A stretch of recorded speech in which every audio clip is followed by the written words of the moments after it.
Hello. Hello, everyone. Thank you for tuning in tonight for Assembly Online. See lots of people in the chat. It's always very nice to see. If you'd like to let us know who you are and where you're tuned in from, just post your name in the chat. I'm not going to go through them all because there's a considerable number there, but it's nice to have people tuned in from Bristol, Ditchingham, from the Sainsbury's Centre, from London, from Wenniston, from Waveney Valley, from Norfolk Sixth Form College,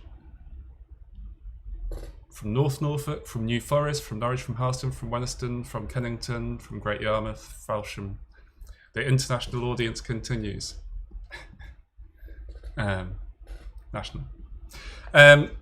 If you haven't tuned in before to Assembly Online is a regular free program of visual arts, poetry, sound, and performance, coming to you every 2 weeks on YouTube.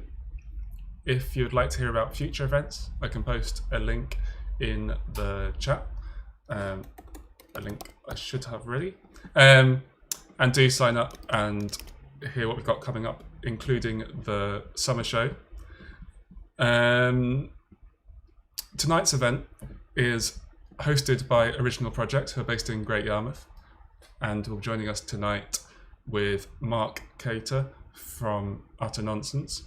Mark will be presenting a film which is 30 minutes long, followed by a discussion between Original Projects and himself.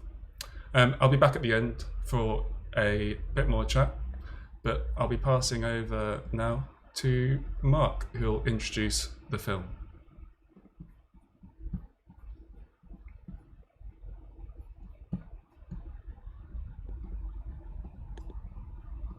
Yep. Good. Henry, thank you, and a real pleasure to be part of the Assembly House Online talks. I'm Mark Cator, and I'm a photographer based in Great Yarmouth, where I took over a old fishing warehouse and set up a studio.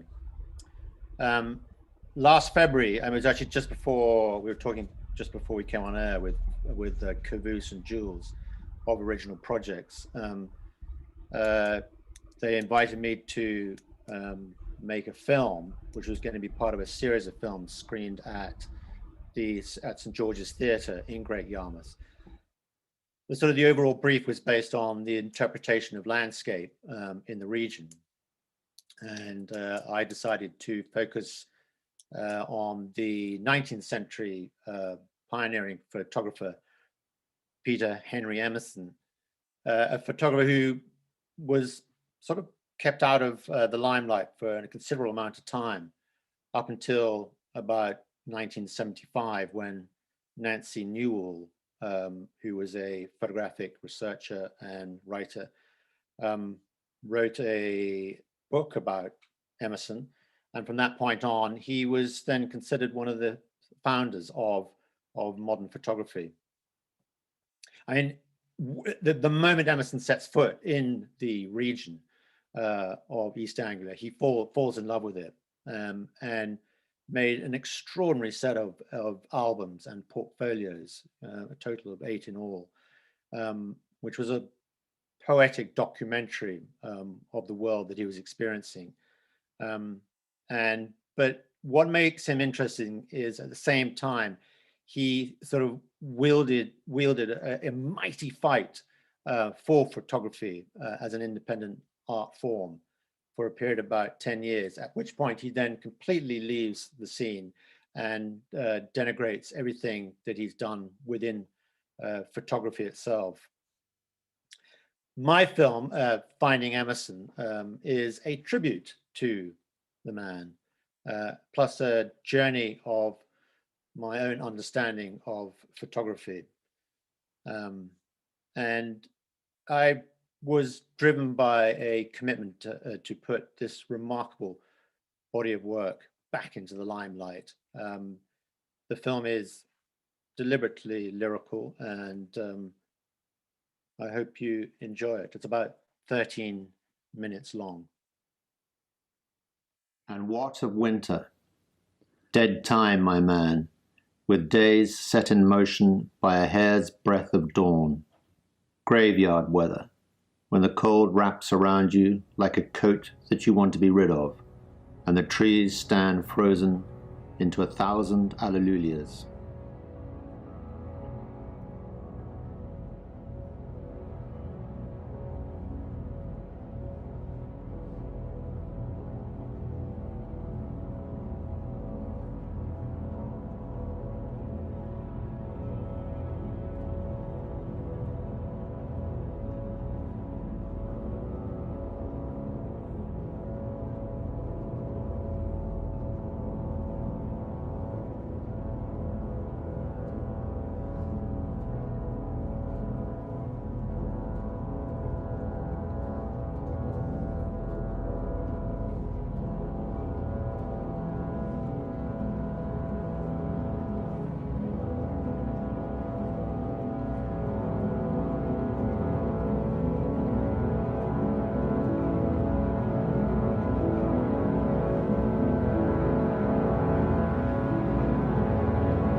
The gate at the end of the garden is where the start of all my boyhood dreams settle. I pick up the memories on a blue spring day, falling in grass that tickles the back of older skin, unseen in green clouds, traversing time's whisper into the delicious recesses that place in trusts. High above, the swifts make their turns, and I lift my hands to the spiraling columns of dizzying mosquitoes before making the crossing. I've circled within Emerson, this world of his that is long gone, this time of his when being worldly was to understand the world you lived in. I grew up with Emerson. I grew around Emerson and wondered why a man who himself grew up on a sugar plantation in Cuba, trained as a physician in London, qualified as a surgeon, ended up immortalizing the life and landscapes of the Norfolk Broads, Breydon Water, and Great Yarmouth through his photographs and words between the years 1885 to 1890.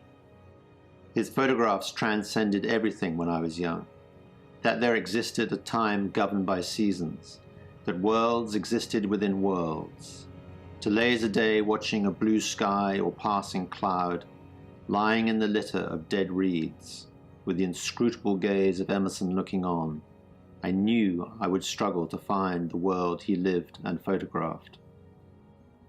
I scratched along the fringes of his existence, publishing Marshland in 2005, a collection of landscapes and portraits taken along the River Bure as it flowed through the unique system of waterways, reed beds, and aldercar before exiting into the sea at the town of Great Yarmouth.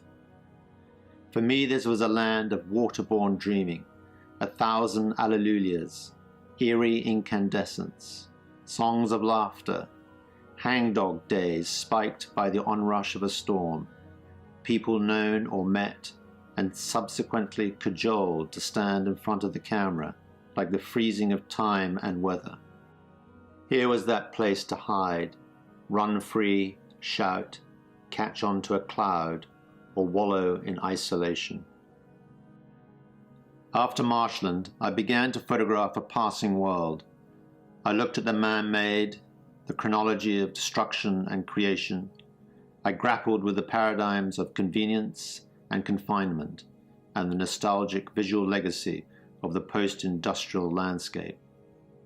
I wrote of draft board topographies under perspex, and when finished, I headed off to Breydon Water to see if I could once more discover Emerson's world, a world out there beyond the immutable babble of birds, a world out there beyond the flat expanse of land hunkered down in an impermanence of decay. The landscape is much as it was when he published Wildlife on a Tidal Water in 1890.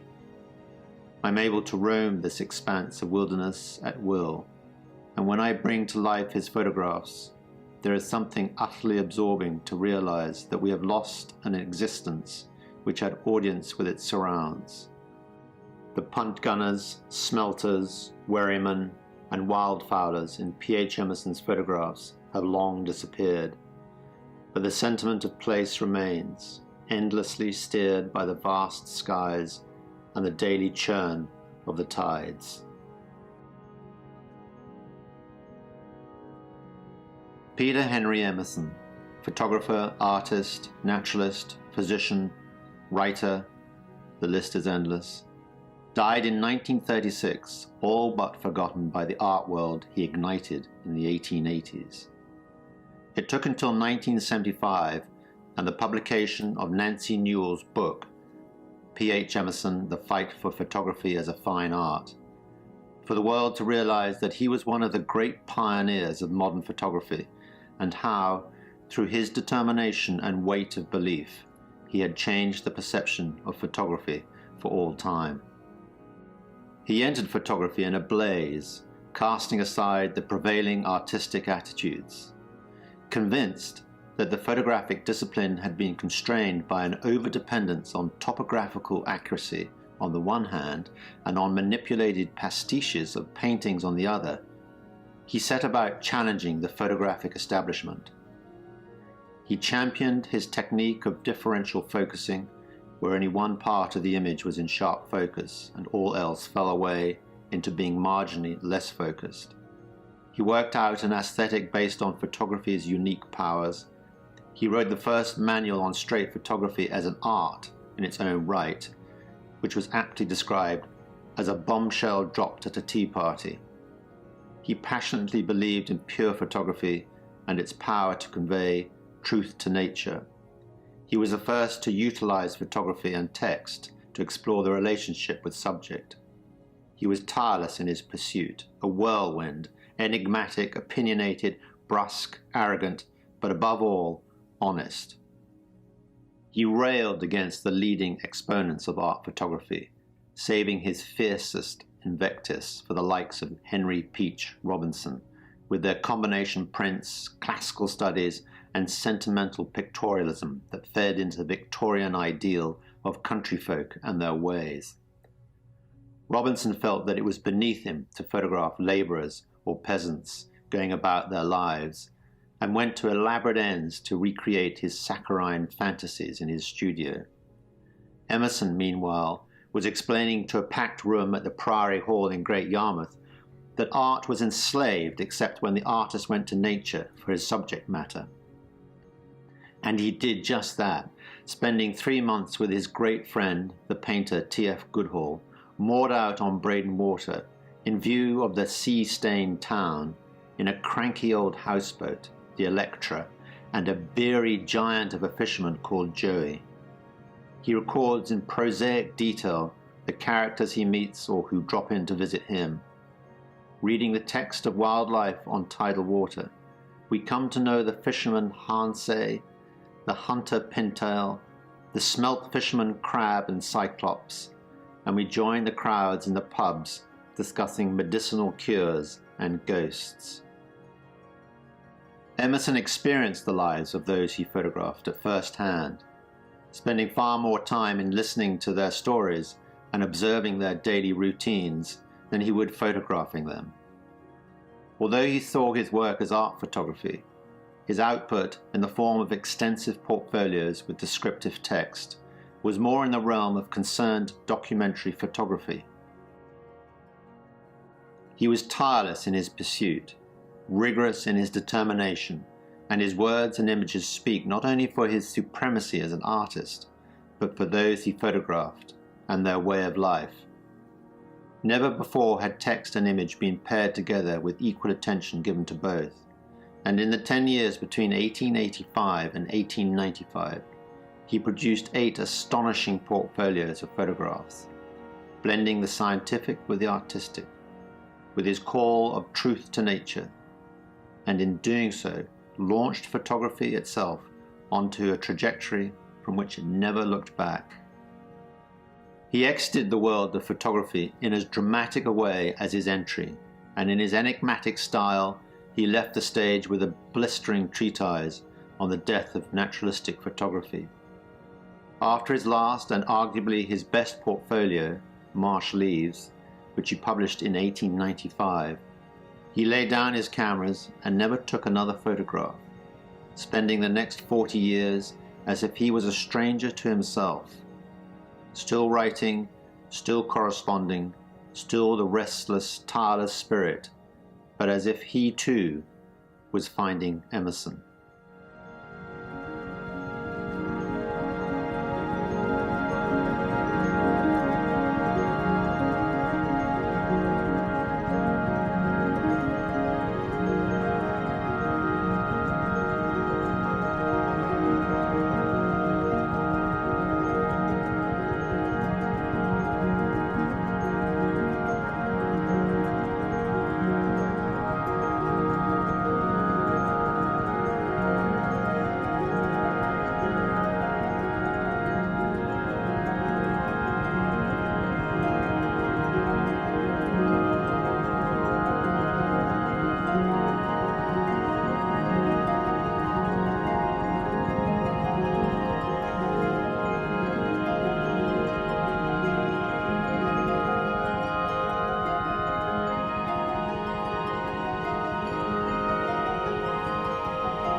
Are we back on? Oh, we are. Okay, sorry, didn't All realise. right. Okay. Brilliant. That's sort of ghastly silence. Thank you, Henry, and thanks, Mark, so much for making that film and introducing us to Emerson. I love this idea of the hunt for Emerson and what he stood for. And I guess we use photography in a very casual, sort of informal way through our Instagram account as Original Projects, sort of documenting the place and capturing it. And Emerson had seems a very intense and intent approach to how he took photographs. Do you think it's possible to emulate that approach today? Yes, but perhaps not from his temperament, because he was, as you rightly surmised, he was quite abrupt and quite forceful in the way that he approached all matters of photography, both with the critics and with other photographers. But I think he would be interested, in the technology that is available today. I mean, he was very much about moving things forward. He wasn't a man who was going to sit back and listen to all those rather sort of stuffy individuals who were doing things as they'd always done. He was out there designing lenses, working out the latest photo etching processes, and being very much involved in the production of his books. I think he would possibly have something to say about the digital platform, the way that the control of the image has moved from the individual to that of the apparatus. I mean, for instance, when I work with film myself, and with a plate camera, 5.4 plate camera, it's a cerebral process, and the actual taking of the image remains entirely in the hands of the photographer. I guess with a digital camera, that entire process is actually sort of handed over to the camera itself, which is, you know, an incredibly powerful tool in its own right. I mean, there's an interesting point, and it's, you know, actually quite prescient, that Emerson makes in one of his lectures or essays. And I'm going to quote from, I'm going to quote quite a bit actually from Nancy Newell's book, P.H. Emerson, The Fight for Photography as a Fine Art, because she is really the defining voice on P.H. Emerson, and it's an astonishingly good book and beautifully produced by Aperture Foundation in 1975. But he makes one, you know, really interesting point, and that is, in all apparatus, the student should choose the simplest and the strongest, for lightness per se is no object. Nay, it may even be harmful, as leading to overproduction. In fact, nothing should stand in the way of getting the best results. And though many of the cameras on the market are light and fitted with numerous devices which are said to simplify operations and help the worker, yet such is not really the case, and the 1,001 aids to work are apt to become deranged and finally to embarrass the worker at some critical moment. He's saying that in sort of 1885, and there's no doubt when you pick up a modern camera, you can do 1,001 things, and it can be sort of self, you know, it doesn't actually lead you to take any necessarily the better picture. But so I think possibly he would be interested by the digital platform, but I think he'd be horrified with the volume of photography that is now coming out of it. Thank you.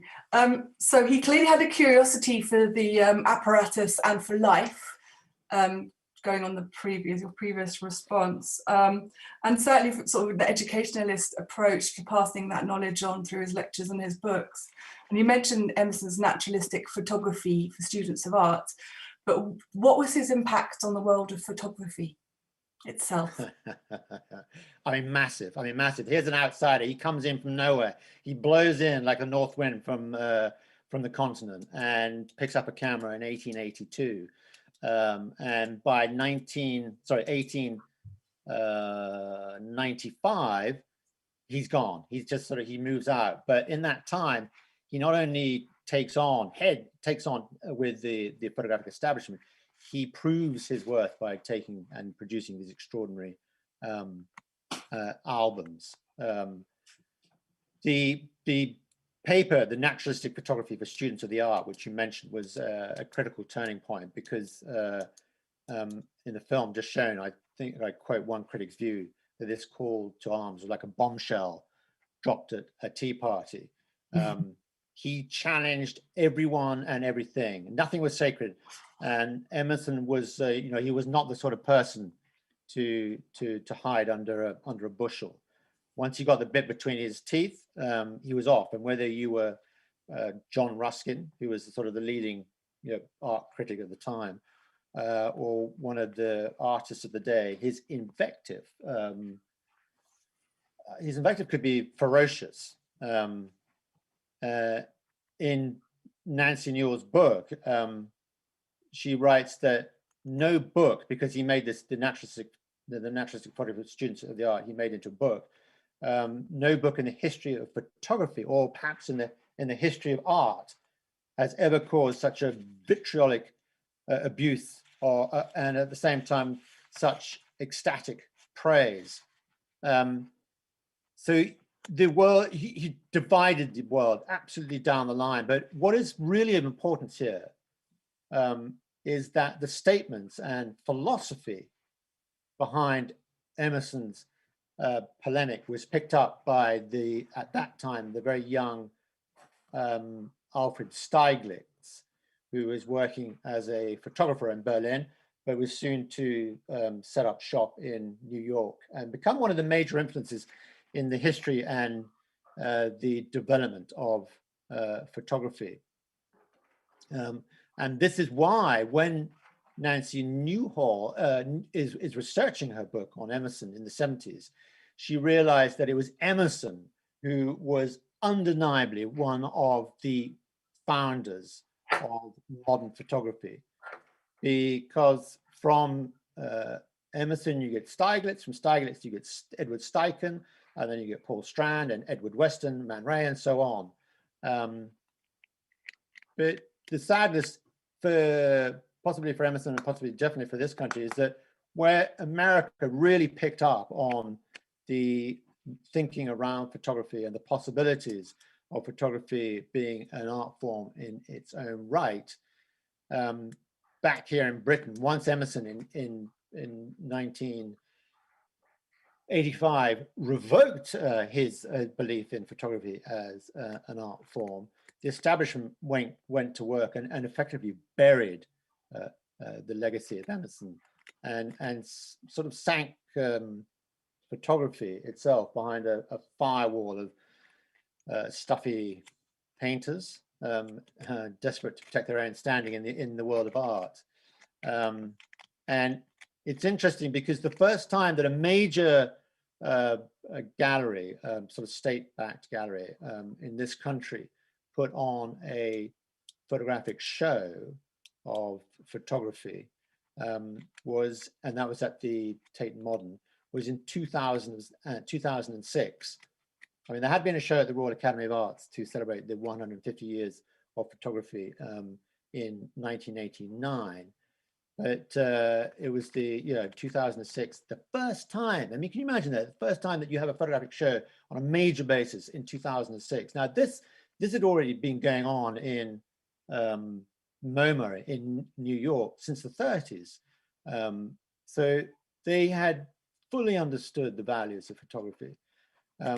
And back here, it was as if the art sort of cognoscenti had taken sweet revenge on the impudence of Emerson, and their view was to really silence him. And I think one of the excitements for the project that we can talk about later, but we're working on together, is that we can bring him back up to back up. So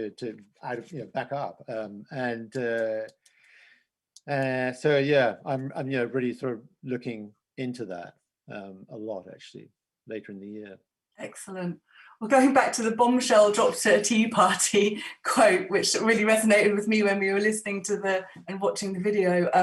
Sort of in terms of his impacts, what were his main principles that were so bombastic at the time? I think what you got to put into context is that in that during that period there was a lot of deliberations and movements interacting in the art world. This is sort of the late 19th century. So he wasn't sort of a lone voice, but he was definitely a lone voice in the world of photography, which had been effectively excluded. There was this sort of division between amateur photographers and professional photographers, and professional photographers were absolutely looked down on by the amateur photographers, who were people who had enough money to go and buy a camera and set themselves up to go and photograph around the United Kingdom or wherever. And they really did not feel part of the professional world, because of that, obviously really didn't like the amateurs. But with the art world, and I'm not an art historian, so I've got to be really careful here. There was a huge amount of debate going on between the realists, the impressionists, the naturalists, and all of whom were really spinning around and benefiting from the arrival of photography onto the art scene as a whole anyhow. And in comes this Emerson from nowhere, and he wants to place photography as an art form right in the middle of this. I'm going to go back to Nancy Newell and read exactly some of the tenets that appear in it's a great book in his naturalistic photography for the students of art. And first one, that photography is an independent medium with its own inherent characteristics and potentially a great art form. 2, that the controls offered are sufficient to express vision. 3, that the emotional and psychological effect of a photograph lies in the untouched image of the lens as recorded by the sensitive material, and therefore that this effect should never be spoiled by handiwork or combination printing. Now, if you can imagine at this particular time, the combination printing and creating an outside environment was usually done inside. That's a big cut across the bows of existing photography. That composition has nothing to do with the rules or formulas. Composition is really selection and is one of the most, if not the most, vital matters of all art. And so he goes on, but he's really asserting an influence and making a standpoint, which is counter to what is going on in the world of photography as a whole. I mean, they don't sound so particularly dramatic now, but then it was it was profound. Actually, it really was profound. I was just thinking it actually does sound really dramatic, and if you applied those terms now, in I don't know what year it was, sort of 10 years ago, there were more photographs taken in that year than had ever been taken before, and now everything is mediated and channeled, and it sounds like he was the first person to ever say #no filter. And to really stand up for that, and for reality, I guess. I'm getting a real sense of someone who wanted to be the fly in the ointment and the grit in the oyster, and I don't know, wanted something to fight against. And I think it wasn't long after he sort of claimed photography as an art form and sort of riled everyone up, ruffled all the feathers, that did he produce a pamphlet called The Death of Naturalistic Photography after that, very soon after that, and then stopped taking photographs, is that right? Yeah, he didn't stop taking photographs. He kept on photographing for about another 3 to 4 years. But you're absolutely right. I mean, this is only you got to remember, this is only a year after he's championing photography as an art form in its own right. Now, never before had that been put across in a way that was authoritative and had a sort of finite value to it. And with it, and then he just sort of throws in the towel. I mean, there was a period between 1889 and 1909, which was incredibly frenetic for Emerson, and the Death of the Naturalistic Photography came out in 1890. I mean, he was a complex character. I mean, he's a really complex character, and he had interests which ran from science, because he trained as a surgeon. He was an amazing naturalist. He was a writer, and I think lastly he was a photographer, and I think that's the order that he saw his role. But ironically, he will always be remembered for his photography. And in the same way that he got into photography through an interest of science, it was science or its limitations at the time that led him out. And to me, it seems like such a point of technicality. But he picks up this paper written in the Journal of the Society of Chemical Industry on May the 31st, 1890, and quite literally throws all the toys out of the pram. It was written by 2 chemists, and it was titled A New Method of Determination of the Sensitivities of Photographic plates. And to me, it just looks, I mean, why bother? You know, just set that aside and carry on photographing. But to Emerson, that was it. I mean, he just threw up threw the towel up, and he felt that one of the cornerstones of his argument that photography could be a fine art had been challenged directly because of this issue that what these chemists had proved, but that there was no chemical, it was by no chemical or printing sleight of hand could you change the relation of one tone to another. And that was the only principle that he felt challenged his authority as a photographer. And because of that, he sort of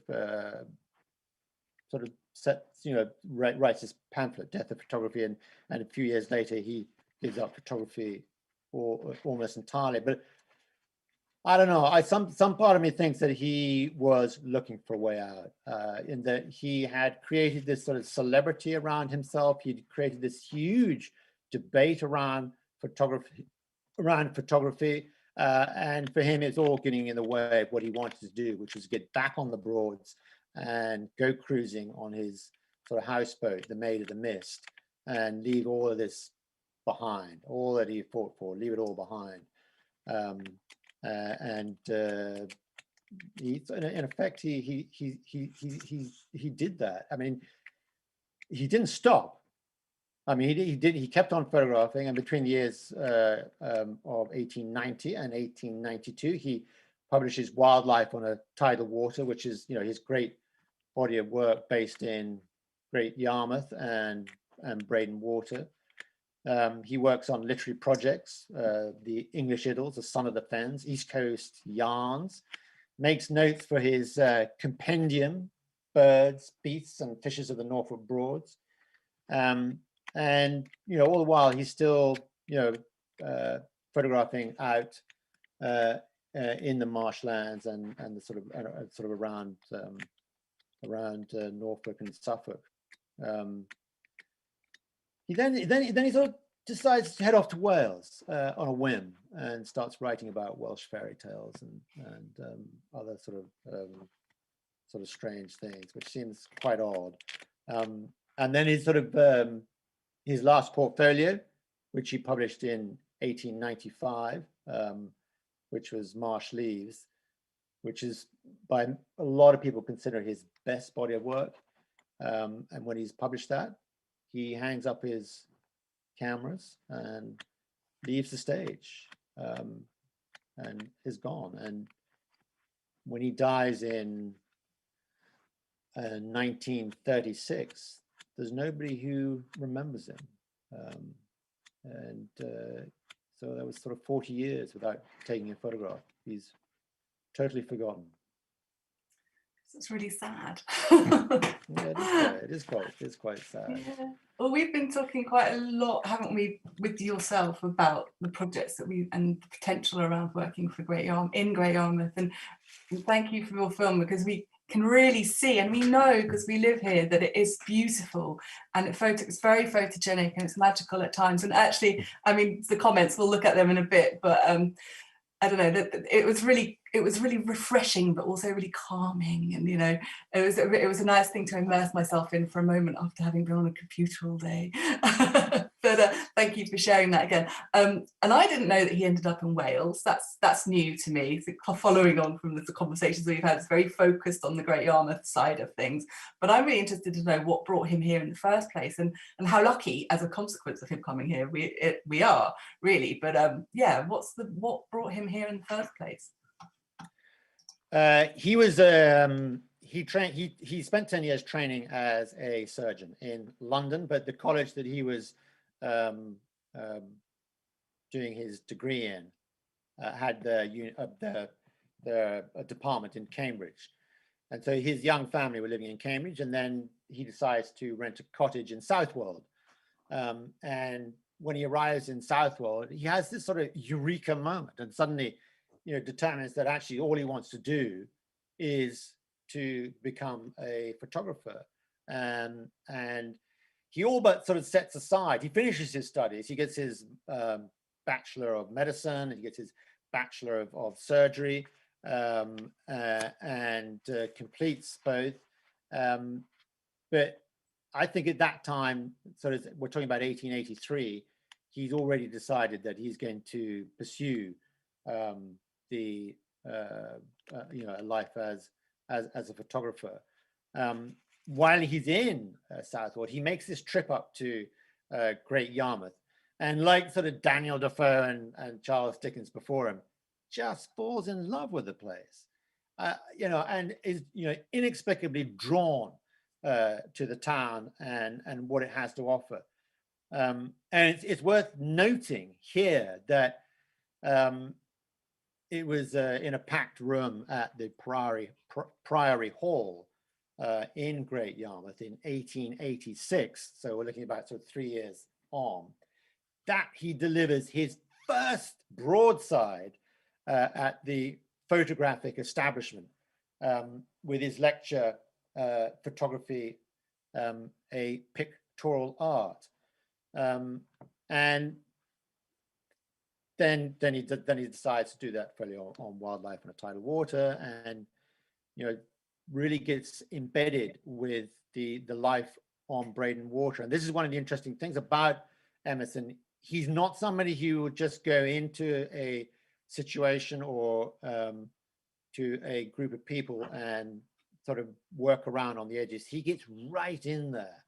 And when he was photographing in Great Yarmouth and Breydon Water, he's out there, he's anchored out there in Breydon Water. We all know it's quite a bleak place in the middle of winter. The anchor's right out there with the smelters, with the punt gunners, with the fishermen, and he's totally embedded. And he writes incredibly eloquently about these people with an empathy which is really truly surprising, because people like some of his contemporaries and his arch enemy or foe, Henry Peach Robinson, would never have done that. They would never have lowered themselves into a situation where they had to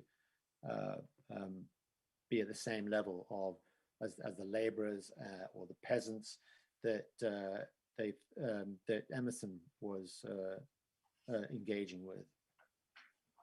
Yeah, I really get that sense from his books. I mean, I've read a little bit of Marshall Eves and looked at some facsimiles. In fact, if it's all right, I might read a little bit of one of his passages called The Fenman's Clock.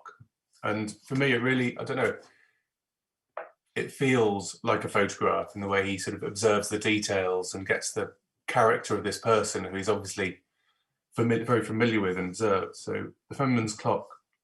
He was a tall, raw-boned man with the curious jumping walk of the true-bred Fenman, a gait acquired in walking hastily over quaking bogs and floating hovers, and the Fenman's little swinging arms, a motion acquired by swinging the scythe over miles of rushy marshland, and shoving his flat marsh boat along in the face of stiff gales, as deftly as when nothing but a breeze ruffles the surface of the water. He'd the keen Fenman's eyes for wild birds' eggs, a black fine eye that roamed the blue misty horizon of his wide breezy domain. His ear was quick as a wild animal's too, and he could tell the name of any bird after nightfall, and much of the gossip that the old women talked when they weeded in the springtime within the brightly flowering hawthorn hedges, where the green linnets nested and whistled softly. But with all his accomplishments, his fingers were numb when it came to delicate work. Still, that did not deter him from taking his clock to pieces one day, when she was out of order. There he was in his cottage, his table covered with wheels and screws. As I asked him how he got on with his self-imposed task, he exclaimed, "I bore. I unscrewed her and took her works out, and then I got the brush what Jenny sweep up the house with, and brushed the wheels. But I didn't take stock where I got the wheels from, for I laid them all among the other." And he began clumsily putting them in anywhere he could. Some he fixed in holes where they touched empty spaces, but they were all finally packed in somehow. And after the face and back were applied, he hung the clock up, and behold, it moved. But in the fullness of time, he found that his old clock went 2 hours to any one of any other clock. However, she lasted till his wife broke the spring one night, when she viciously wound up the irregular machine. For the old clock with the painted ship on red waves resented her force. There was a whir, and the spring broke, and the broken spring uncurled and lay limp in the case.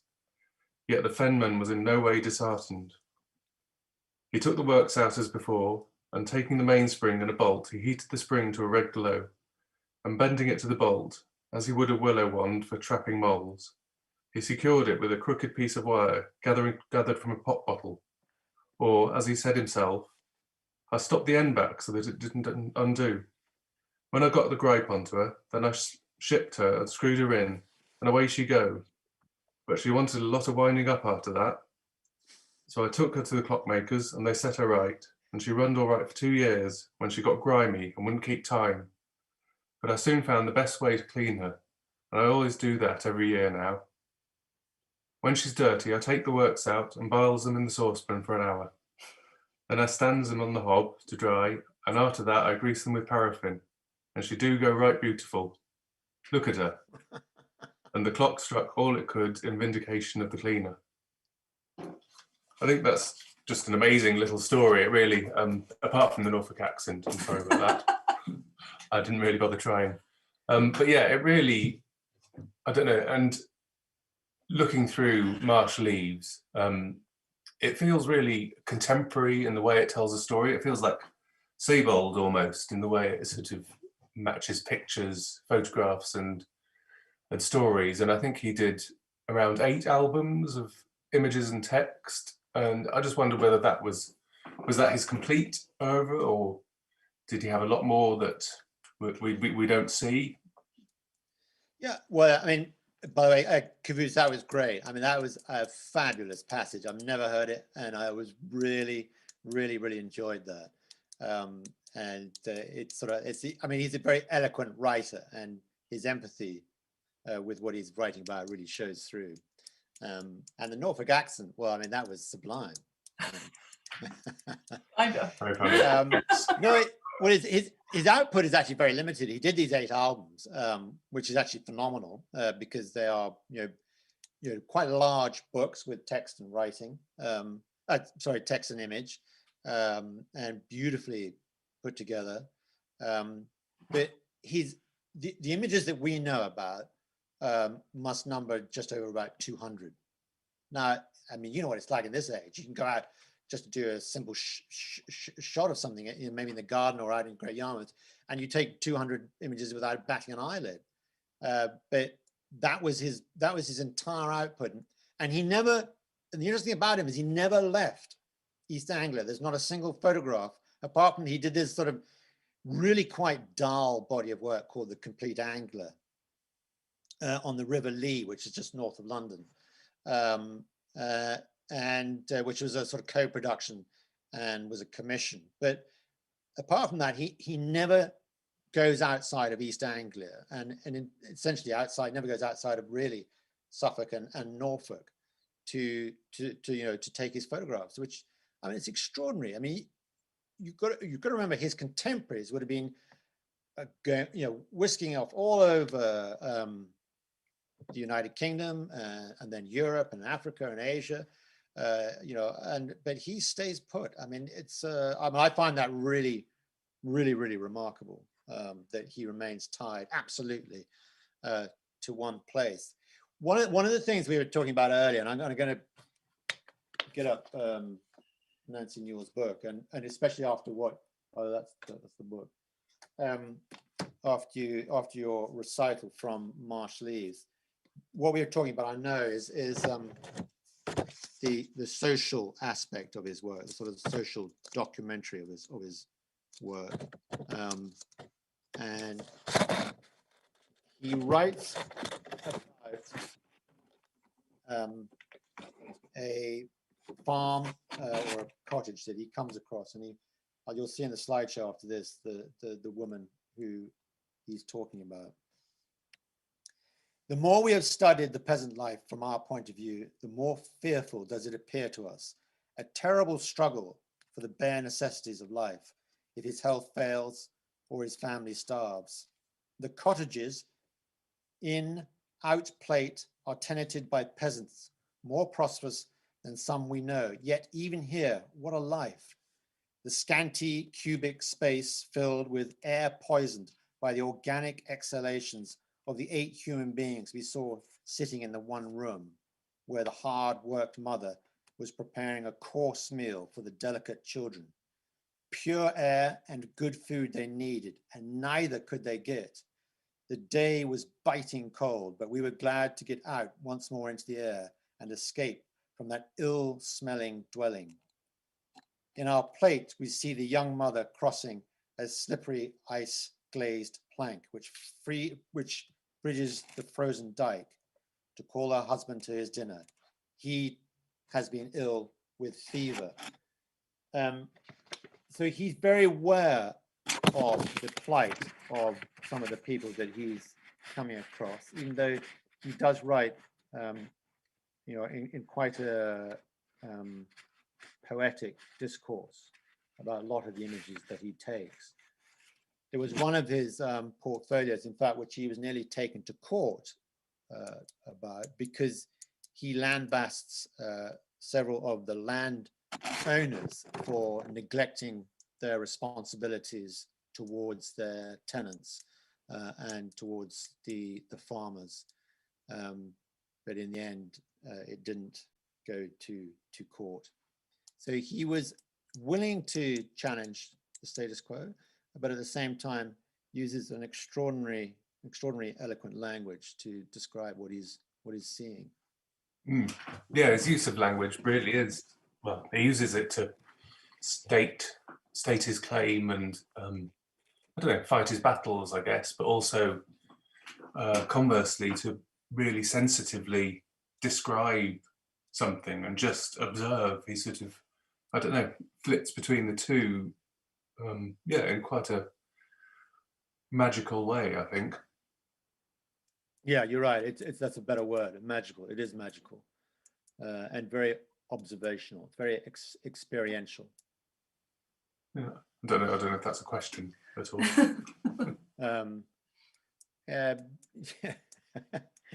Well, I mean, no, I'm just sort of agreeing with you on that one. But the interesting thing also, because definitely his poetry or his magical aspect of his language comes out in his albums, but he also has an incredibly short fuse with the critics and the photographers, like Henry Peach Robinson, who are they're sort of banned to an insipid Victorian sentimentalism, which he absolutely hated. So on the one hand, he is gentle, and on another, when it comes to his opponents, he's ruthless. I mean, really, really, really ruthless. In fact, I'm gonna read a very short extract again from this marvelous book, where he comes back at his critics and the photographers who were attacking him for writing the various pamphlets and essays they did. So this is Emerson in response. Hence, the unthinking public have had their opinions formed for them, and as these opinions were evolved from the inner consciousness of the writers and not based on any logical first principle, it necessarily followed that opinion on art matters shifted like a weathercock. People said, art is a matter of taste. My taste is as good as your taste. I say this picture is better than that, and now what have you to say? So much argument. In our day, the powerful effects of fine writing have had a most hurtful influence on the great British public.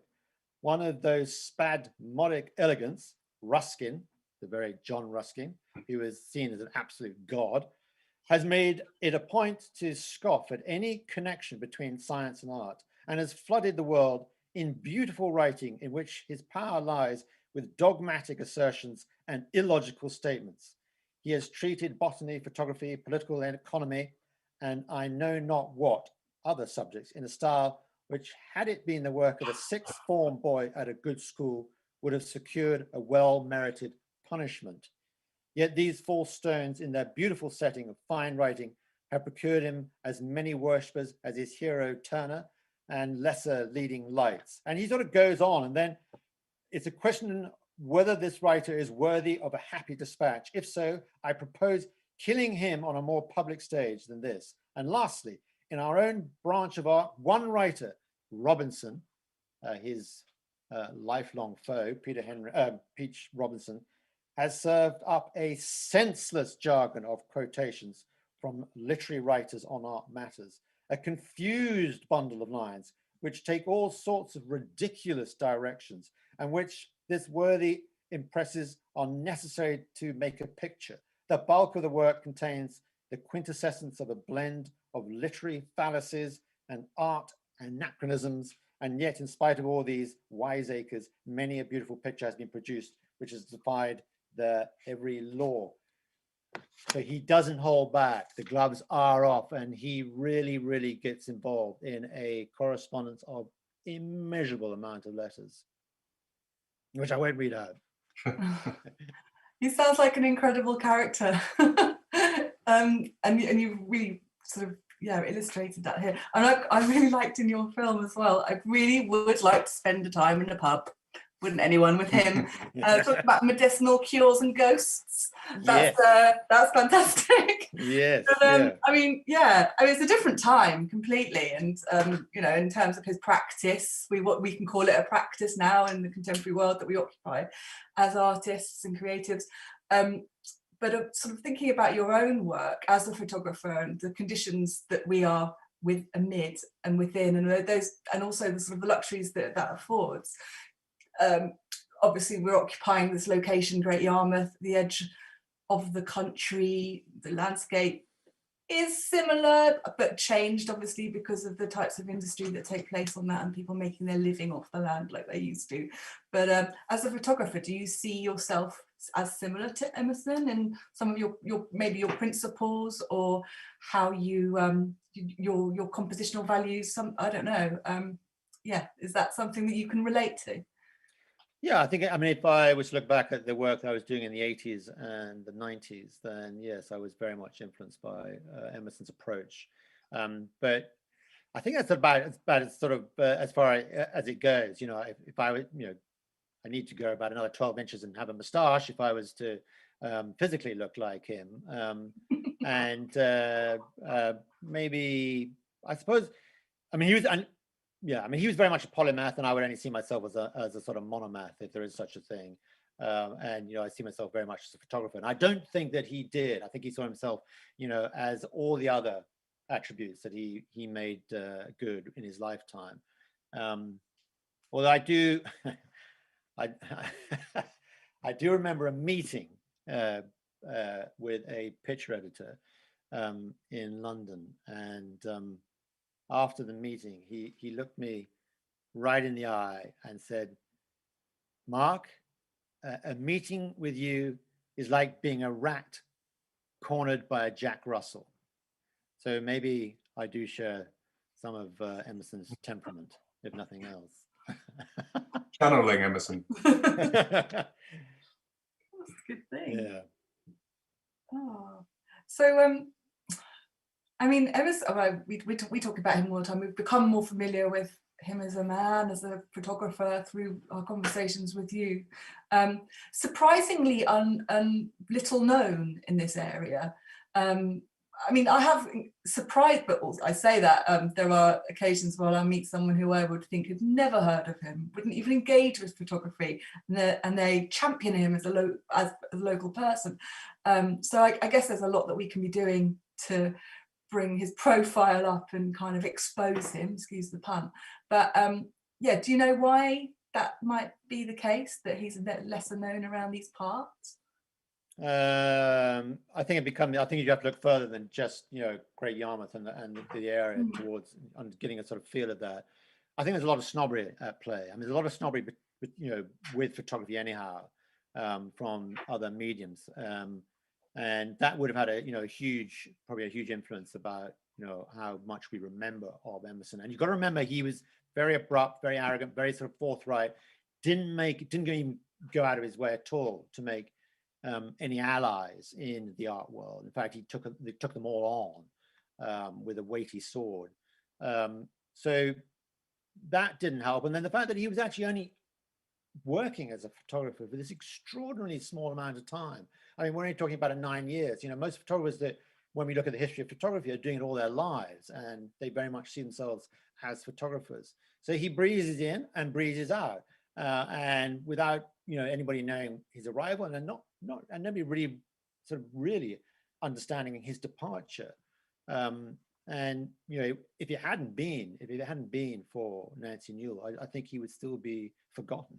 I mean, her book is extraordinary. I mean, it's a real love affair, actually, with the man and with his work. And when you see his work alongside what his contemporaries were taking, you can see why he had such a profound effect on the art form as a whole. And you know, after Nancy Newell's book, well, then everything sort of took off. I mean, it's actually I remember going into Farrah's bookshop. You know, I don't know whether you remember Farrah's bookshop on the car park behind the marketplace. And it was in the 80s, and my brother was getting married, and I thought I'd find him a suitable a suitable wedding present. And so walk in, and Mr. Farrah was there, and I asked him whether I could get a copy of Emerson's Life and Landscapes of the Norfolk Broads. And he said, well, he could. So I said, well, I'll leave you my telephone number. And, you know, please get in touch if you come across one. And sort of went to leave. And I sort of thought, well, actually, I better just inquire as to what it might cost. And he told me it would be £20,000.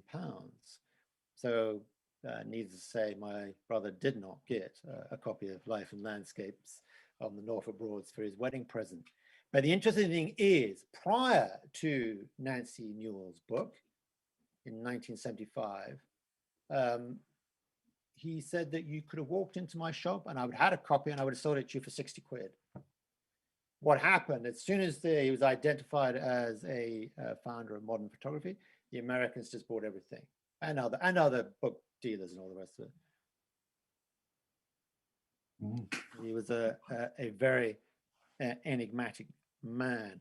Yeah. What I'm going to do now, I sort of think it's about sort of time, is I'm going to sort of run a slideshow, and probably with the time as it is, probably quite quickly. I don't know whether Henry can hear. I don't know how much time we have, Henry, and whether you want me off air. Okay. So I'm gonna try and bring everything up on screen, and if you can just bear with me.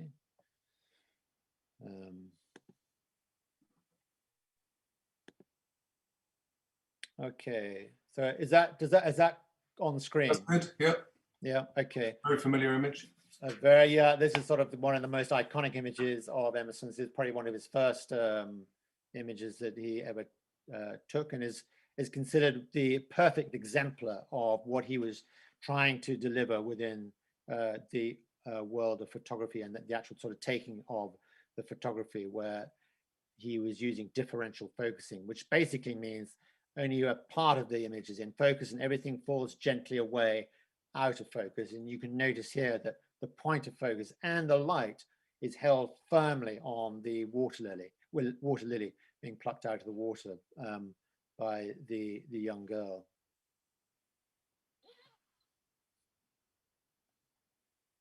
Now this image is a bit of an odd one, but I wanted to put it in because he talks a lot about Hansay. Hansay is the Norfolk word for heron, and also because Emerson was a very, very keen naturalist and a bird watcher. And I know that he would have loved to have had this sort of technology which is now available to us to photograph wildlife. That's one of yours, that photograph? That's one of mine. Actually, it was taken during the lockdown last year when wildlife seemed to return in a way that was quite magical. These ones are just really of the sort of watery land that I grew up on and Emerson photographed. For those who aren't sort of familiar with the landscape of the Norfolk Broads and the marshes that surround it. So here is one of Emerson's pictures, and it is a smelter at work, cleaning his kettle, cleaning the fish, with the nets drying, and his houseboat out on the water's edge. These people were really quite fiercely protective about smelts, and they wouldn't have anything to do with any other fish at all. And they would have been all along the shoreline of Breydon Water. Obviously, today they're not there, which is What is a smelt for those who don't know? okay. A smelt is a small fish, like a sort of sardine, and you would have eaten it whole without sort of gutting it or cleaning it. Just give it probably sort of cook it in batter and then sort of pop it in your mouth, a bit like a sardine. And the words that go with this picture, which are Emerson's words: before the end of August wane, the smelter's old houseboats had taken up their stations. Any nightfall after those peaceful days, you might have seen the yellow firelight streaming from their doorways and shadows flickering to and fro as they sat and joked cheerily on the rough wooden lockers that served them as beds by night. So he always annotates his photographs. And Emerson was living in a boat very similar to that, presumably, and developing his photographs on it and producing them, which, seems extraordinary. Yeah, he was out there all winter, and you're right, because he was working with glass plates, he had to make the negatives and then take the picture and then development. It's all done on his boat, and he's same time having sort of boozy nights with Hansay and Old Crab and Cyclops, who were the sort of the local punt gunners, smelters, fishermen that would drop into his houseboat on a regular basis. And I suppose I was sort of quite keen to sort of try and evoke some of that wilderness that Breydon Water offers, and sort of did a series of pictures, of which this is one. There's a golden plover sitting out on the mud banks on a very cold winter's morning. So here we have some of the other characters, the punt gunners and wildfowlers who would have worked the Breydon Water, and again would have regularly dropped in on Emerson, and also Goodhall, because he shared the boat with Joey, the captain, and Thomas Frederick Goodhall, who was his friend. I think his only friend, actually, and he was a painter. And again, these are Emerson's words. Most of the professional gunners live at Yarmouth, where the wide expanse of Breydon, a favourite resort of wildfowl, affords ample scope for the pursuit of their calling. All through the shooting season, they row off at earliest dawn from the old quays at boathouses of the north end of Cobham Island, and disappear into the mist and gloom of this great tidal water. And at intervals, the loud roar of the big swivel gun, long echoing through the air, quickly followed perhaps by the sharp, lesser reports of the cripple stopper, giving a coup de grace to the wounded birds.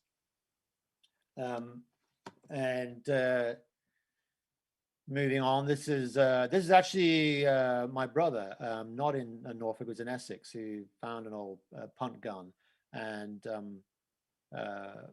much to the chagrin of the locals, set forth with into the estuaries to find a duck, and was hailed from the shore by somebody saying that he was barbarous, and how could he go out to shoot duck in this manner. And my brother was able to reply that in all the 5 years that they'd been out, they'd shot one bird.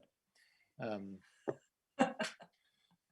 think the punt guns were very flared at the end and would fire hundreds of shots and could take out, if they were a better shot than your brother, sort of 50 or more birds at a time. Is that right? Yeah, that's correct. The skill was getting close enough in at the right distance by sort of gently rowing up the gullies that are sort of between the mud banks, and then being able to position yourself.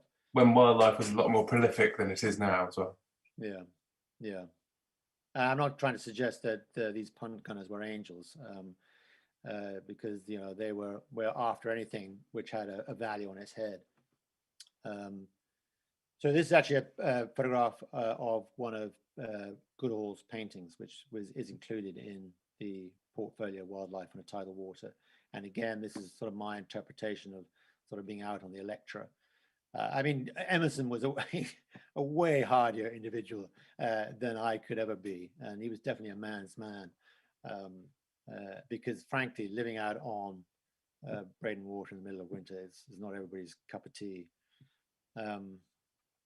These are some of the old hulks from the old wherries and trading vessels.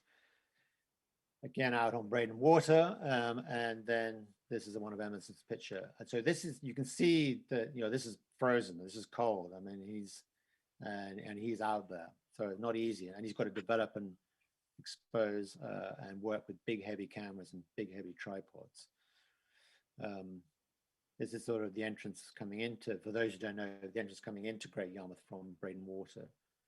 I find this particularly, extraordinary, this image, incredibly modernist image, a photograph of Great Yarmouth. And you can see the sort of trading wherries making their way up the river and the town hall in the background.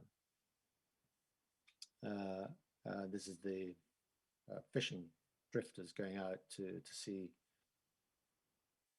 He was one of the important aspects of Emerson's work is that he was very interested in the people, engaged them directly, and wanted to know what they were doing and all the skills and trades that they had to offer. And this is obviously a sailmaker's loft. And just the positioning of the people and the use of and the representation of people actually applying that trade was quite unusual at the time. This is a rope spinner. In fact, it's very interesting. I've known this photograph for a long time, but until I blew it up, I never really picked out the small boy looking up the man from behind the wheel. It's a really powerful image. Incredible. This is along the river bank, and as Brewer, my good friend Brewer, if you're out there, Brewer, who tells me this is Derby's Hard on the banks of the Bure in the middle of Yarmouth. Fishing drifters, and this is the old ferry that used to run across from Gorleston side to the Yarmouth side. Actually, Brewer remembers it still in operation and how the. I think that's Brewer on the boat there, isn't it? Yes, it could be. I think you're right. He remembers how the ferryman would row upstream in the idle part of the river and then scuttle across to the other side and fall back on the tide to where he was to drop off his passengers. Really quite a difficult skill. So we sort of leave Breydon and Great Yarmouth, and this is his first body of work, Life and Landscape on the Norfolk Broads. These are tench nets that are being laid into the water. Tench were sort of a fish that was much prized. These images I find absolutely fascinating. The way that these people were working, the conditions they were working in, the vessels they were using, the houseboats they were living on, and you really do get a feel of being present in that space. And it's not easy to get a photograph like that at that particular time. The exposure times were long, and the cameras and the tripods were incredibly heavy. And again, this is setting the eel nets. He seems to play around with format quite a lot as well. In terms, he crops in. Yes, absolutely. Yeah, that's a really good point, actually. And that's a really good point. He has no qualms about cropping an image to suit what he sees is the perfect sort of scale and size. So this is Chippy, who I sort of grew up with. He was an amazing man. Started life off as a boxer, and then sort of finishes off in his twilight years as as an eel catcher and a beekeeper. Really, really nice man. This is slightly later. This is sort of Peter, who was also a really, really nice man, or is a really nice man, setting out the eel nets. So each sort of photograph is given an introduction to by these texts, but they're not lined up precisely. He doesn't write directly about that image. I mean, so he uses text and image in quite a loose way. And here we see the sort of eel nets being dried out on the bank, and the Luxor and the marshman's cottage up on the bank. Marsh farming would have been, a big. Not quite sure why this picture got in there, but this is Cecil, who was, he was a farmer right down on the marsh. So I suppose maybe that's why I put it there. And again, I keep on saying, I mean, all these people that I grew up with, I mean, you couldn't want for a better childhood. I mean, they were, I don't know, they were just, I'm going to use your word, Bruce, they were just magical individuals. They sort of came from a different time. And I think in the film, I talk about being worldly. And, when I used to talk with Cecil, I knew that I could never be as worldly as he was, because I don't know, I'm not quite sure why, but, at the time I was sort of traveling all over the shop and flying here and there and all over the world. But I realized that I knew nothing of the world, not in the way that he did.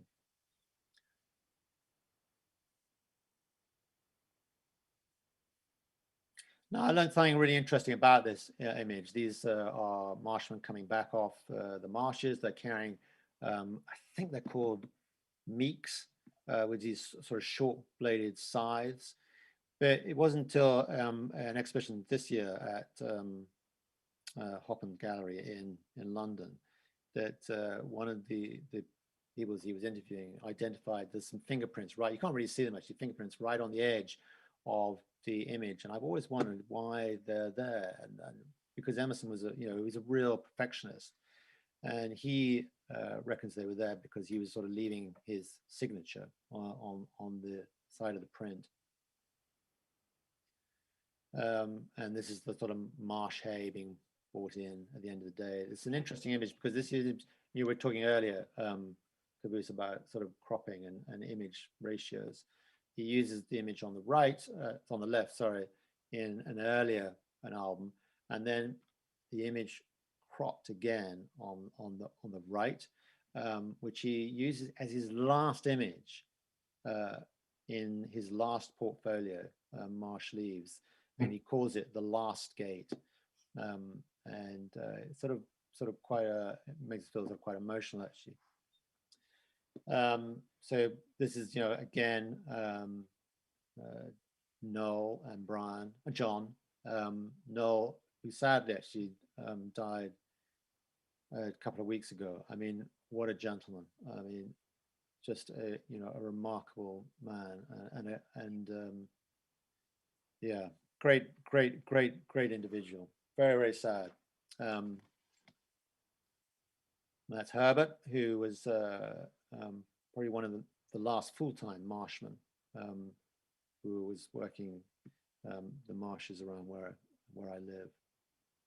And we're back to wildfowling, and these are sort of present-day punts, and going out, using the punts out to wildfowl.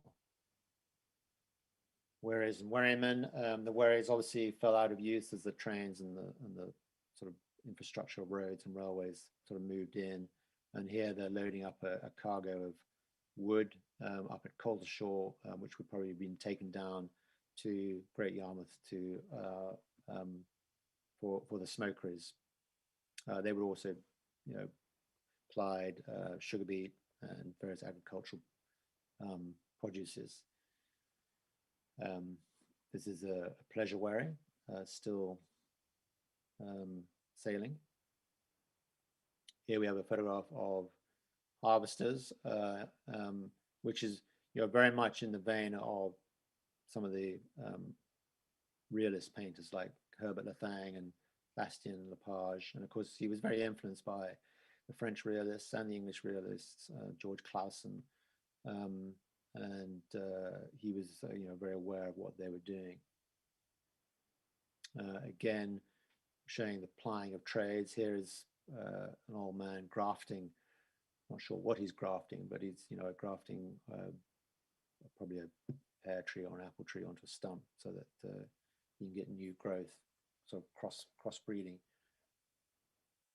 And this is the picture that I was talking about when I was reading Emerson's description of a cottage in the middle of winter. And this is the old lady going out to call in her husband for dinner. So we're going to leave all that aside and very, very quickly go through some of the work that Caboose and Jules and myself have been sort of collaborating on, and also Brewer Tidman, my good friend Brewer Tidman. Well, and I hope you're out there, Brewer, somewhere. When we weren't trying to emulate Emerson and Goodall in any way, but we just thought as a photographer and painter, we would do our own interpretation of Great Yarmouth, and that was in 2018. And I was photographing quite extensively at the time, all through the town, mainly sort of concentrating on the holiday trade in the summer, which is obviously a huge impact on the town itself, both in terms of numbers and in the money that it brings in. One of the extraordinary things that I noticed was, and I wasn't looking out to catch people on their phones, far from it, but we do use our phones in a way that I fear Emerson would not subscribe to. And this is a collaborative project with Original Products, with Caboose and Jules, the King Street portraits, which was Caboose very kindly let me use his gallery space to set up a sort of mini studio, a pop-up studio, and I was just sort of hauling people off the streets as they passed, and actually people were so amazingly friendly and understanding of what we were doing. It was I was really sort of taken actually by that. So thank you to all the people who did take part. Some great characters. I mean, really great, wonderful, wonderful people. There's another project which was, trying to use bus shelters to put up artwork. Again, this is through Original Projects, and we sort of decided we were going to bring plant life into an urban setting. And we sort of went through a process of deciding which ones and then adding text on at the end. And then in 2020, again, collaborating with Brewer this time on the first issue of Utter Journal, which I decided was going to be on Great Yarmouth and Emerson. And somebody suggested that was I going to do all the towns in England, which I'm not. It's probably the only town that I do, but again, I wanted to pay a tribute to Emerson. And then it sort of leads us on to Finding Emerson, which is going to be a photographic festival, which Caboose, Jules, and myself are putting together for this year in June. And I don't know, maybe Caboose, you could sort of give a few details about the sort of the project as a whole and where we are with it. Yeah, well, I guess some of it is pending on funding, but I'm sure we'll go ahead anyway because we've been talking recently about how what we do and our work happens because we feel it's important, and it can, give people ways to explore their world and experience their environment a bit differently. So through the eyes of Emerson, or sort of through exploring Emerson, hopefully we can do that. And there's going to be a conference on the 5th, June the 5th, and a public competition will be announced then as well. So asking other people to find their version of Emerson and to represent the town or represent their town. I guess everybody's viewpoint is going to be different. I think it's, yes, a really highly engaging way of bringing other people into the project as well. I mean, I think what's something that's really nice, we talked about a competition, and Mark's mentioned to us that Emerson actually used to award medals to people for their photography, which was something we learned after suggesting a competition, which is a really nice link there, isn't there?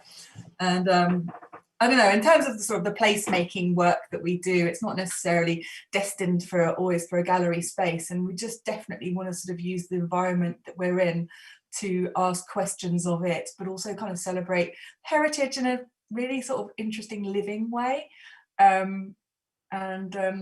I think it can do so many things, can't it, for the place that we're in terms of shining a spotlight on its beauty, but also its kind of, you know, it's, I don't know, the big claim that it could be the birthplace of modern, you know, photography as an art form, which we're sort of kind of trying to sort of fine tune actually what the language is around that. But I think there's a lot of potential with it, isn't there, basically, and it can lead to other things. It's just the starting point. Yeah, no, it's really, really exciting, and I think the representation of landscape is as important today as it was in Emerson's time. And there's some, you know, really, really good artists, photographers out there who are promoting and creating some really strong work. And not just, we're not talking about just professional photographers. I'm talking about anybody who sees with photography. And this is the really important thing about photography. It's available to anybody, and this is certainly one of the, you know, issues and scope that we want to explore, that it's available to anybody and everybody, because the way that we see things is totally unique. And you do not have to be a professional. In fact, it's better not to be a professional, because you usually got a client that you have to satisfy. Whereas if you're an amateur, you only have to look after, you know, what you see and what you want out of that image. So yeah, it's exciting. But as Kavit said, we're still sort of waiting, fingers crossed, for our application to get through, and then we've got the money to move ahead. But June the 5th. But should I say that? Yeah, no, June. Yes. Don't jinx it. Yeah, jinx it. We do have a few questions in the chat as well, actually. Do you want to have a look? So lots of, yeah, fantastic comments praising your film, obviously. And yeah, it was very nice to, well, it's nice to be transported somewhere else at this point in time.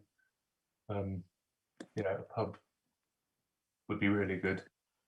Hang on, I'm scrolling too slowly. That would be good. It's a nice comment from Trevor saying, if he knew then what he knows now, I'd have photographed more social history. And this is now I find it far more interesting than the photos I did take. Enjoying, thank you. And I think, yeah, people do back that up. It's absolutely right, isn't it? It's those accidental photos that actually sort of much more exciting, or the incidental, in fact. But yeah, I see every day, you know, amazing images that people are taking, you know, just because they are out there with a camera and they're willing to observe and they're willing to see, and they're willing to open up their hearts and eyes to what's in front of them. And it is about time. It is about giving yourself the time to observe. And once you give yourself the time, you know, it's an incredibly democratic medium, and you know, anything is possible. so Sarah asks, Mark, do you see Emerson's photographic work as being akin to painting or even graphics? And do you agree with the link that's been drawn between the delicacy of contrast of Japanese art and his work? Okay, in the latter bit of it, I mean, he was interested because actually one of the other reasons why he gave up for photography was because of a show of Hokusai's prints that he saw in London. And he was sort of obviously, you know, really taken by them and the quality of those prints. That, you know, it sort of, you know, shot across his bow, and you know, made him feel that, you know, photography was always going to struggle, you know, against you know, the other art forms at that time.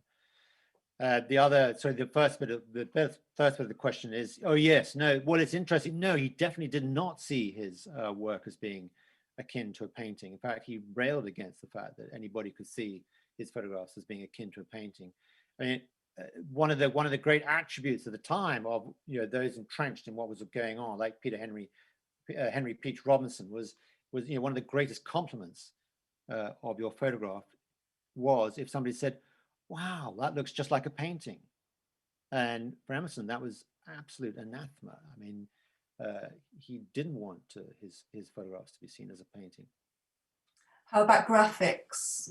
I can see why that might be the comparison might have been made. I mean, the sort of the dark and the light and the those contrasts. I think you mentioned it much earlier on about the black and the white and being quite, there's a lot of precision in that, and perhaps it wasn't intended as a graphic outcome, but it certainly sort of is one. Yeah, okay. I mean, that's true, and it's a good point. And his sort of reasoning around tonal values was really central to his belief in photography.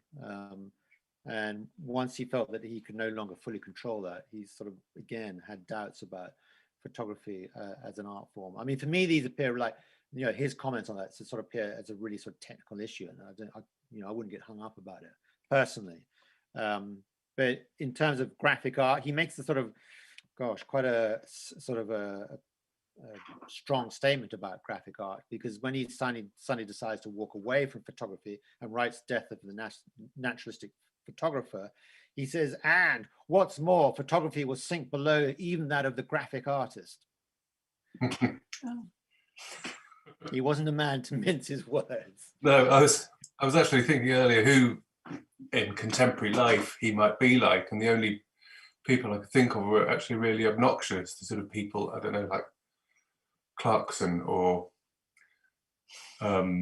I don't know, the sort of TV presenters who go out of their way to really rile people up, and I don't know, it really belies the sensitivity of his writing and his interest.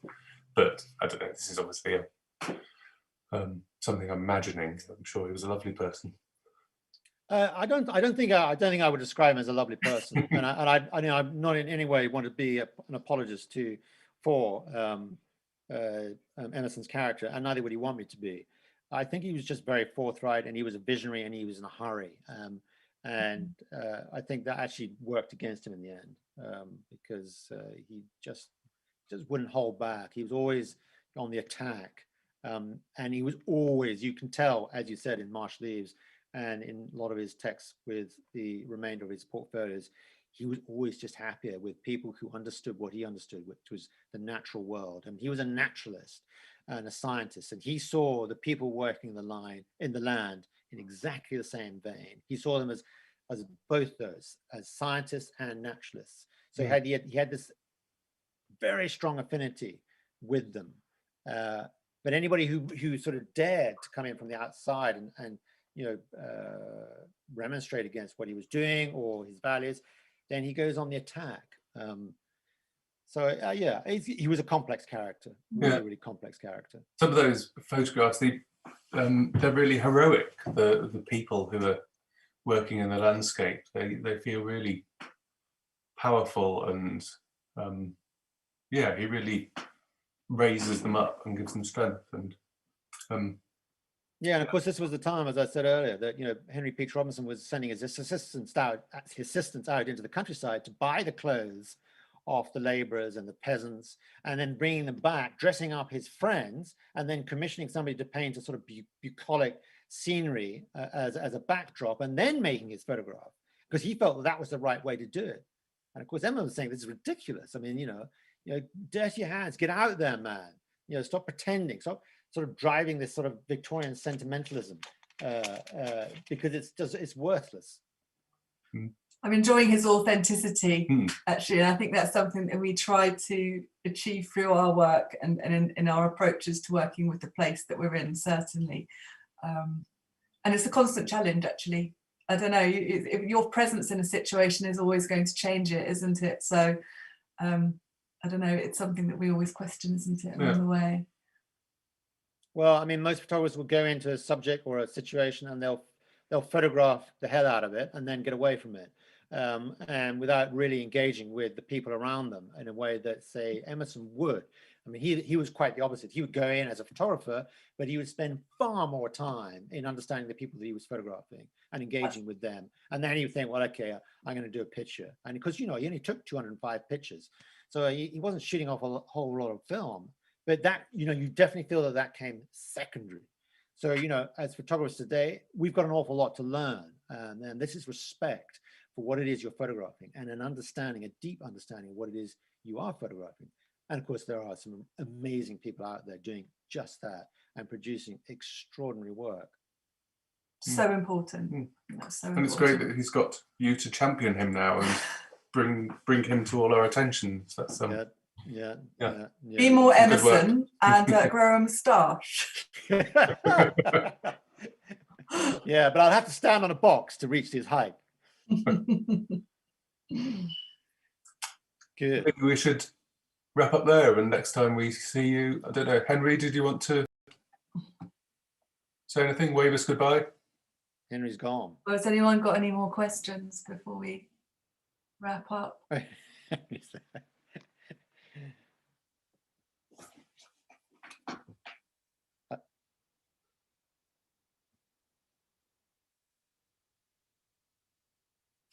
Probably just something about that we could sit and wait for Mark's moustache to grow. Yeah. Another lockdown. Okay. Well, thank you both. I think I'm on now. I was just on mute, but yeah, I'm on now. Thank you for that, Mark. Wonderful to see the film again and to see some more of his photos I hadn't seen and some of yours as well.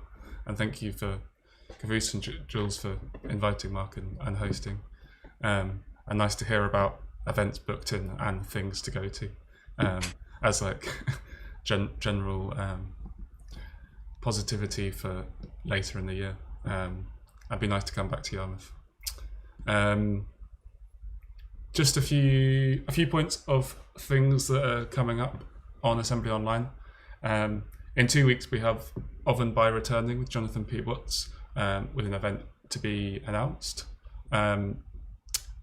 In 4 weeks we have Groundwork Gallery with Veronica Secules joining us for the Japan Water virtual exhibition opening with some of the artists discussing their work. And then in April that's on April the 1st. April the 18th is Sarah Lowndes returning with What Community Means Now, which is something that I'm sure is important to all of us, including all the avid people in the chat discussing how much they miss being in a magical pub, magical pub talking about medicinal properties in ghosts, was it? Yeah. Medicinal cures. Medicinal, yeah. It all sounds like medicinal cures. I'm sure that's not the subject of Sarah's talk. And at the end of April, we'll be closing Assembly Online with a special quiz event in the same way that we started, with a few special guests of people who've been tuned in to Assembly Online regularly throughout the year. Because we started at the start of April 2020. And then we're going to have a stop from the Assembly House where we'll work on the summer open exhibition, which is free to submit to, and there's no commission taken on the sales of works. So if you'd like to submit, I'll post that all in the chat along with a link to everyone's websites. But thank you everyone for tuning in, and thanks again for those for you guys for tonight and for showing the film. If you want to watch the film again, we'll stay on. The video will stay on the same link that is on at the moment, so you can watch it again on the same link. I'm just posting that in the chat. I was just making sure there wasn't anything else. It's also on Atananson's website. Yeah, Mark's still on there with a bit more information. Yeah, I think I've just put that in the chat, so that should. Yeah, that's just checking that came through. Yeah, that's on there. Okay, great. Thank you, everyone. Stay safe and well, and look out for each other. And we look forward to seeing you all soon. Good night. No, thank you. Good night. Come to Great Yarmouth soon. Yeah.